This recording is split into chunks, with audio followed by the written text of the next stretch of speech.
เริ่มด้วยข่าวทางคณะโฆษณาพรมศูนย์กลางพักพวมสุ่มใส่ในการโฆษณาและปลุกระดมบันเลือกตั้งสมาชิกสภาแห่งชาติสุดที่10และสมาชิกสภาประชาชนขันแขวงสุดที่5ที่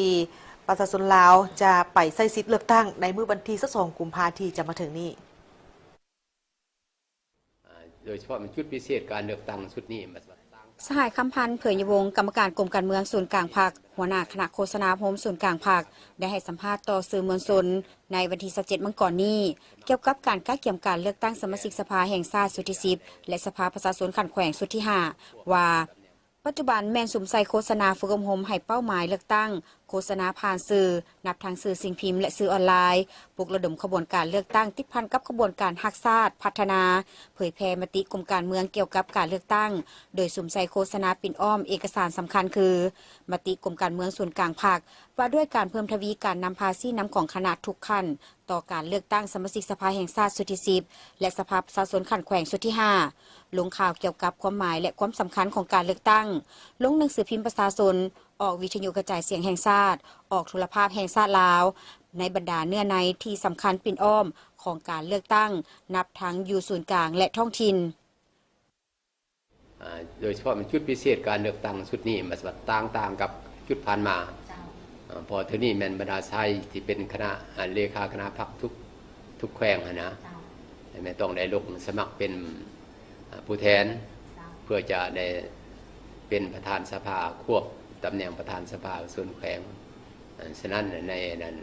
ประธานดังกล่าวนี่มันพวกเราก็ต้องได้มีการกะเกี่ยมให้มันดีที่สุดอันนึงเลยมันเรื่องเวียงงานโฆษณาเนี่ยนะให้มันทั่วมันถึงให้มันแข็งแห้งให้มันลึกมันซึ้ง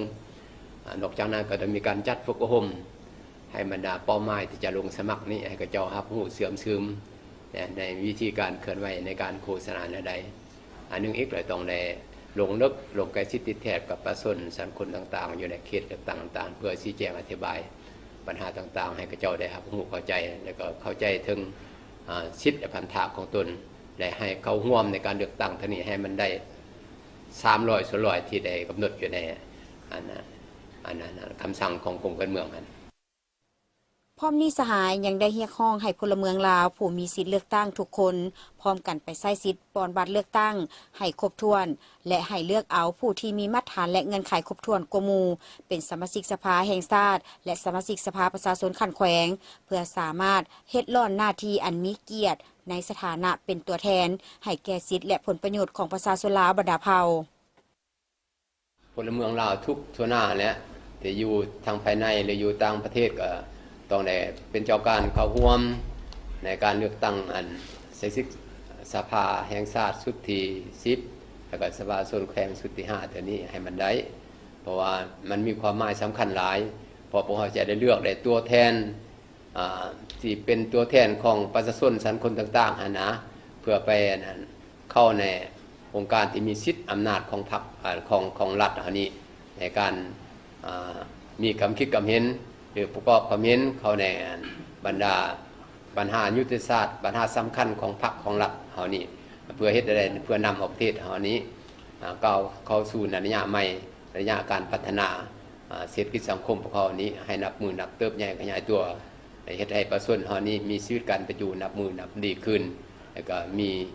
รายรับที่นับมือนับสูงขึ้นเทียบทันกับบรรดาประเทศใกล้เคียงเฮานี้การเลือกตั้งสมาชิกสภาแห่งชาติสุดที่10และสภาประชาชนขันแขวงสุดที่5มีความสำคัญที่สุดเนื่องจากว่าแม้นการเสริมขยายและปฏิบัติสิทธิประชาธิปไตยของประชาชนลาวบรรดาเผ่าเข้าในการปรับปรุงบูรณะระบบองค์การอำนาจรัฐขั้นศูนย์กลางและท้องถิ่นให้เข้มแข็ง